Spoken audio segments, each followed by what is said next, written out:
Hi guys and welcome to our YouTube channel TechUp, and today I'm here with another new video to show you guys on how you can search for videos on your TikTok from your laptop or your PC.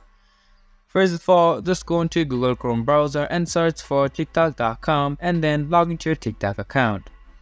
After you have logged into your TikTok account, you'll be on the For You page of TikTok like I am right now.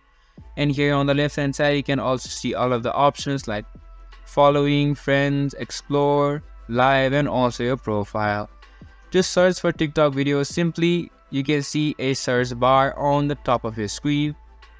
If you click on this search, and you can now search for any kind of videos, your profiles, and many more. After putting on the one that you want to search, just click on enter or this search icon, and after that your video will appear on your For You page. And that's how you can search the videos on TikTok. This was this video, and I hope you guys find that video helpful. If you do, make sure to leave a like, subscribe to our YouTube channel, and hit the bell notification. And don't forget to drop a comment for a review and for more content like this. See you guys in our next video. Thank you for watching.